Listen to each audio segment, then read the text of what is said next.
तो आज की वीडियो कोई मूवी की कहानी नहीं बल्कि एक सच्ची खौफनाक घटना के ऊपर आधारित है, जिसके अंदर मध्य प्रदेश की सबसे बड़ी सिटी इंदौर में रहने वाला एक लड़का और लड़की पेपर चिट्स के ट्रेडिशनल तरीके से शादी के बंधन में बंधे। लेकिन कहानी खत्म ऐसे दर्दनाक मोड़ पर होगी किसी ने सोचा नहीं था। तो आज की कहानी है राजा रघुवंशी और सोनम केस की। तो चलिए अब बिना किसी देरी के चलते हैं सीधा वीडियो की तरफ।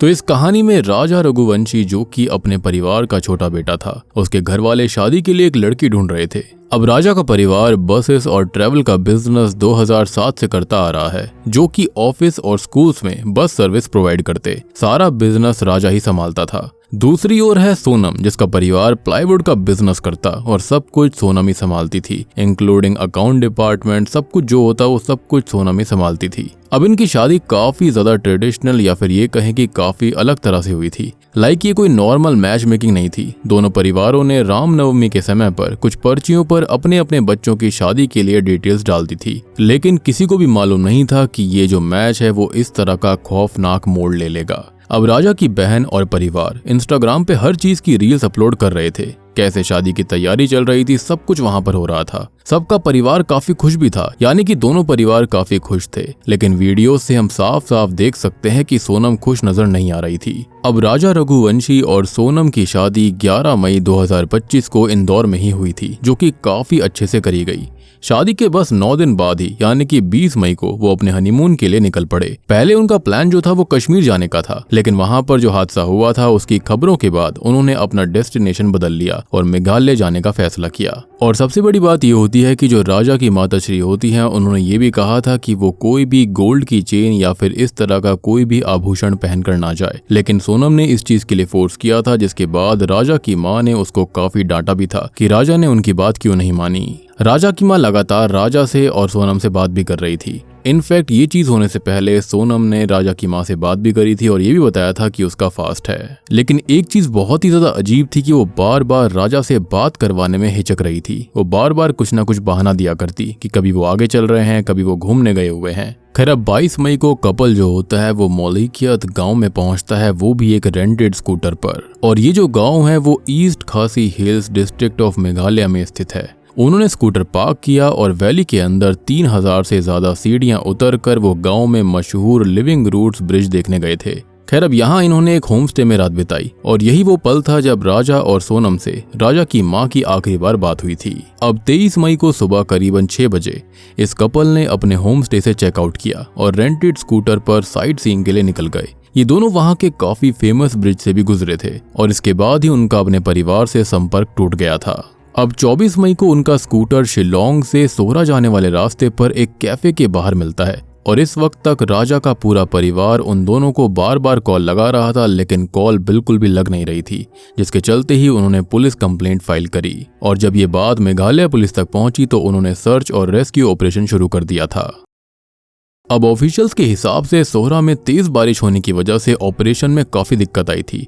इनफैक्ट वहां पर जो ड्रोन्स वगैरह थे वो भी उड़ नहीं पा रहे थे, क्योंकि वहां पर बहुत जल्दी धुंध वगैरह छा जाया करती थी। अब ऐसे ही रेस्क्यू ऑपरेशन चलता रहता है और 2 जून को मेघालय पुलिस को राजा की डीकम्पोज्ड बॉडी मिलती है, वो भी वही शोडोंग वाटरफॉल के एक पास की गहरी घाटी में। उसका चेहरा इतना ज्यादा सड़ चुका था कि पहचानना भी मुश्किल था, लेकिन उसके हाथ पर राजा नाम का टैटू था और इसी चीज से उसकी पहचान कंफर्म हुई। अब पोस्टमार्टम रिपोर्ट के अंदर ये बताया गया कि राजा के सर पर 2 बार वार करा गया था, यानी कि ये कोई मिसिंग केस बिल्कुल भी नहीं था। जिसके बाद में पुलिस ने इसको एक अलग ही एंगल से देखना शुरू किया। और सबसे बड़ी बात कि सोनम अभी भी मिली नहीं थी और उसकी तलाश अभी भी जारी थी। अब जिस जगह पर राजा रघुवंशी पाया गया था, तो 4 जून को इन्वेस्टिगेटर्स को उसी स्पॉट पर एक और एविडेंस मिलता है। एक लड़की की सफेद शर्ट, मेडिसिन का स्ट्रिप, एक मोबाइल फोन जिसकी स्क्रीन टूटी हुई थी, साथ ही साथ एक स्मार्ट वॉच भी थी। और अब इसके चलते पुलिस को पता चला कि राजा के साथ कोई अनहोनी नहीं बल्कि उसको खत्म करा गया था और इसी के चलते आगे की कार्रवाई करी जाएगी। और बस अब क्या था, इंदौर की पुलिस ने ये बताया कि असल में सोनम का एक लवर था जो कि था राज कुशवाहा, जिसकी उम्र खाली 20 साल है। और इन दोनों ने ही मिलकर ये सब कुछ प्लान किया था। असल में ये सारा प्लान 18 मई को ही बना लिया गया, जबकि सोनम और राजा की शादी को मात्र 7 दिन ही हुए थे। और इसके चलते राज खुद शिलोंग नहीं गया था, बल्कि उसने 3 और हिटमैन को हायर किया ताकि वो राजा को खत्म कर सकें। और सबसे बड़ी बात यह थी कि सोनम ने अपने पति को कन्विंस कर लिया था कि वो हनीमून के लिए मेघालय ही जाएंगे ताकि वहां पर ये काम आसानी से हो सके। इस काम को बहुत ही चालाकी से अंजाम दिया गया था। अब देखो, ये सब इतना इजीली नहीं हुआ था। यहाँ पर मैं आपके साथ और ज्यादा डिटेल शेयर करना चाहूंगा। सोनम जो थी वो कंटिन्यूसली अपनी लाइव लोकेशन जो थी वो राज के साथ शेयर कर रही थी, और राज जो था वो ये सारी लोकेशन अपने हायर करे हुए लोगों के साथ शेयर कर रहा था। मेघालय एसपी ने यह भी कहा कि सोनम ने राजा के साथ ज्वेलरी कैरी करवाई थी, जिसे यहाँ पर एक रॉबरी कवर अप करने का एक्सक्यूज दिखाया जा सके, जिसके चलते सबको यही लगता कि ये लूटपाट का केस है। और आपको याद भी होगा कि राजा की मां ने कहा भी था कि वो अपनी ज्वेलरी पहन कर ना जाए, लेकिन सोनम ने बार बार राजा को फोर्स किया था कि वो अपनी चेन को पहन कर जाएगा। तो इसके पीछे यही षड्यंत्र रचा जा रहा था। और मैंने आपको एक बात बताई थी कि 23 तारीख को ये लोग गायब हुए थे, लेकिन उससे पहले ये लोग जो थे वो एक ब्रिज से गुजरे थे, और वहां पर उनको एक गाइड भी मिला था जो कि उनसे कह भी रहा था कि वो उनके साथ चलेगा, उनको सब कुछ समझाएगा, दिखाएगा, लेकिन इन्होंने मना कर दिया। बट लोकल गाइड ने एक बात बताई थी कि उनके साथ 3 और अननोन आदमी थे, और इसी के चलते यहाँ पर मेघालय पुलिस को बहुत ज्यादा हेल्प मिली। और ये केस मुझे स्टार्टिंग से ही काफी अटपटा लग रहा था। आई मीन, यहाँ पर राजा तो मिल गया था, लेकिन सोनम कहीं पर भी नहीं मिल रही थी, और तब से मैं यही सोच रहा था कि सोनम बेवफा ना निकले, लेकिन यहाँ पर ठीक ऐसा ही हुआ। सबसे बड़ी बात कि सोनम और राज के बीच में जो रिश्ता था उसके चैट्स भी कुछ बाहर आए हैं, यानी कि सूत्रों से पता चला है। यहाँ पर सोनम ये भी कह रही थी कि वो मेरे साथ इंटीमेट होने की कोशिश कर रहा है, लेकिन मुझे ये सब अच्छा नहीं लग रहा। और एक और चीज ये है कि जो राज था वो सोनम का ही एम्प्लॉय था, तो हो सकता है कि इनका लव अफेयर तभी शुरू हुआ होगा। और जो राज था वो अकाउंट डिपार्टमेंट में काम करता था। अब हो सकता है कि वो सोनम का एम्प्लॉय था, इसके चलते उसके परिवार वाले मानते नहीं, तो इसी के चलते हो सकता है कि सोनम ने राजा से शादी कर ली होगी और प्लान किया होगा कि बाद में उसको खत्म करके ये दोनों भाग जाएंगे, लेकिन ऐसा हो नहीं पाया। अब देखो, यहाँ पर सब कुछ बिल्कुल सही जा रहा होता है, लेकिन सोनम ने एक बहुत बड़ी गलती कर दी। मेघालय पुलिस के एक सीनियर ऑफिसर ने ये बताया कि जब ये सब कुछ हुआ था तो वहां पर मशैटी पाई गई थी, यानी कि एक बहुत बड़ा चाकू, लेकिन ये इस इलाके में आम तरह से नहीं मिलता। इसलिए उनको ये शक हुआ कि ये किसी बाहर वाले का ही काम हो सकता है। और सबसे बड़ी बात कि यहाँ पर इस चीज का कोई पर्पस भी नजर नहीं आ रहा था। और फिर जाकर मेघालय पुलिस ने कपल के कॉल रिकॉर्ड्स को चेक किया, और कॉल रिकॉर्ड से ये पता चला कि जो 3 हिटमैन थे उनमें से सोनम एक के साथ संपर्क में थी, और उसका लास्ट नोन लोकेशन भी उसके आसपास ही था। अब हुआ ये कि 9 जून को गाजीपुर एसपी इराज राजा ने यह बताया कि सोनम को काशी ढाबा से वाराणसी गाजीपुर हाईवे के पास से अरेस्ट कर लिया गया है। बेसिकली सोनम गाजीपुर के रोड साइड ढाबे पर मिली थी, और पुलिस के हिसाब से उसने एक धोखे भरे ट्रैवल रूट को प्लान किया था, यानी कि ट्रेन से वो गुवाहाटी से पटना गई और फिर ढाबे तक गई, और अपने आप को उसने ऐसा दिखाया कि जैसे उसको किडनैप करा गया हो। और उसने खुद को यहाँ पर यह भी बोला कि उसकी मेमोरी लॉस हो गई है, उसको ड्रग्स वगैरह दिए गए हैं, जबकि ये पता चला है कि ऐसा कुछ भी नहीं था, और वो ये सारा का सारा नाटक कर रही थी ताकि वो बच पाए। क्योंकि उससे पहले हुआ ये था कि सारे के सारे जो हिटमैन थे उनको पकड़ लिया गया था। और सबसे ज्यादा शॉकिंग बात पता है क्या है कि जो राज कुशवाहा था वो यहाँ पर राजा के फ्यूनरल में भी गया था, और वहां पर वो सोनम को दीदी बोलकर रो भी रहा था। तो सोच कर देखो कि कितनी बड़ी प्लानिंग करने के बाद उसने इतना बड़ा नाटक करा। अब फॉरेंसिक डिटेल से ये पता चला है कि जो मशैटी वहां पर मिली थी उसी से राजा के ऊपर वार करा गया था, और उसके बाद में तो हमको पता ही है कि उसको खत्म करके खाई के अंदर फेंक दिया गया।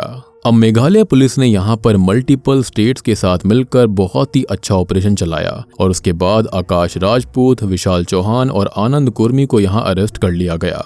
अब जैसे ही सोनम को अरेस्ट करा गया, उसको सदर हॉस्पिटल के अंदर लेकर जाया गया था ट्रीटमेंट के लिए, और फिर वहां पर 1 स्टॉप सेंटर में रखा गया, जहां पर डिस्ट्रेस में वुमेन को लीगल और मेडिकल हेल्प मिलती है। अब जिस ढाबे पर वो रुकी थी, तो वहां के एम्प्लॉय ने बताया कि सोनम ने उससे फोन मांगा था ताकि वो अपने माता पिता को इंदौर में कॉल कर सके, और उसने अपने भाई को कॉल किया भी था। और इसी तरह से एमपी पुलिस ने उसके लोकेशन को ट्रेस कर लिया। लोकेशन ट्रेस होते ही यूपी पुलिस को इन्फॉर्म करा गया, और उसके बाद सोनम को गिरफ्तार करा गया। अब हालांकि यहाँ ये बताया गया कि सोनम को ढाबे से पकड़ा गया था, लेकिन पुलिस ने ये बताया कि उसने खुद ही यहाँ पर नंदगंज पुलिस स्टेशन में सरेंडर कर दिया था।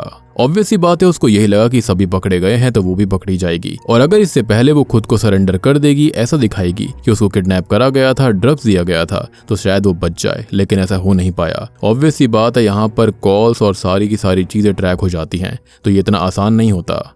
और अब बस इसके बाद में मेघालय पुलिस जो होती है इन सारे के सारे अपराधियों को अपने यहाँ पर बुलाने के लिए रिक्वेस्ट करती है और ऐसा हो भी जाता है। लेकिन इससे पहले सोनम खूब रोती है, खाना खाने के लिए मना करती है और वो काफी डिस्टर्ब्ड कंडीशन में भी होती है। लेकिन इसी के चलते सारे के सारे अपराधियों को शिलोंग के लिए भेज दिया जाता है, यानी कि मेघालय के लिए। और लेटेस्ट जो न्यूज है वो ये बताई जा रही है कि सारे के सारे अपराधी मेघालय पहुंच चुके हैं और सबने अपना क्राइम कबूल भी कर लिया है। अब बात करें इनके परिवारों के बारे में तो दोनों को ही यकीन नहीं हो रहा है कि ऐसा कुछ सोनम कर भी सकती है, यानी कि इतना डिटेल्ड प्लानिंग और इस तरह की चीजें करना कोई भी सोच नहीं सकता।